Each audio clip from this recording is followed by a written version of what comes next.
देश में हेल्थ को लेकर जागरूकता एक बहुत बड़ा विषय है। खासकर महिलाओं में स्वास्थ्य संबंधी समस्याओं के प्रति जागरूकता अभी भी एक बड़ी चुनौती है। अपनी स्वास्थ्य संबंधी समस्याएं बताने में महिलाएं संकोच करती हैं, जिसकी वजह से कई बार हालत बिगड़ जाती है। OTT platform Amazon mini TV पर आई द वायरल फीवर की सीरीज हुज योर गायनेक इसी मुद्दे को हल्के फुल्के अंदाज में एड्रेस करती है।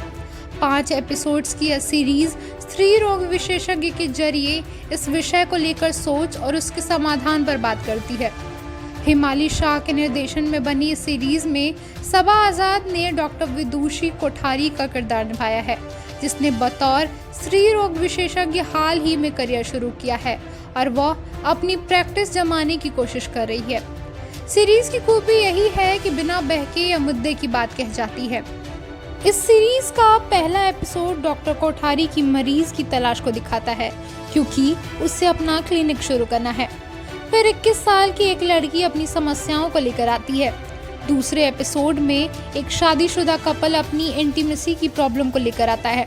तीसरे एपिसोड में विदुषी अपने मेडिकल कॉलेज में एक पीरियड स्टडी प्रोग्राम शुरू करने के लिए अप्रोच करती है। इसी बीच विदुषी की निजी जिंदगी की चुनौतियों को भी दिखाया गया है। 5वें एपिसोड में दिखाया गया है कि आखिरकार उसे अपनी बेस्ट फ्रेंड स्वरा की गायनेक बनना पड़ता है। इस तरह उसे अपना पहला डिलीवरी केस मिलता है।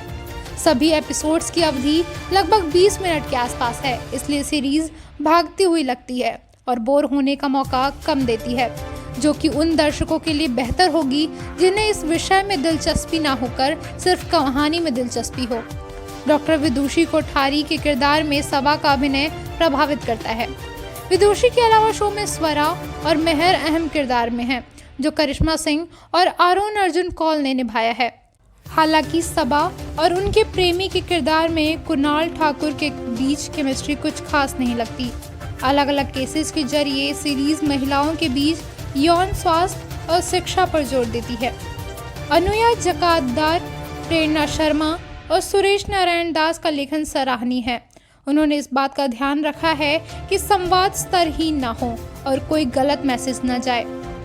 Whose your gynaec series OTT space में विकी डोनर, डॉक्टर जी जैसी फिल्मों और डॉक्टर अरोड़ा जैसी सीरीज की विरासत आगे बढ़ाती नजर आती है। हालांकि ट्रीटमेंट के स्तर पर उतनी मजबूत नहीं लगी और इसी कारण सीरीज में दिखाई गई सिचुएशंस में कहीं कहीं दोहराव भी लगता है। कलाकारों ने इस दोहराव को अपने अभिनय से ढकने की पूरी कोशिश की है। जानकारी और कहानी दोनों ही देखी जा सकती है।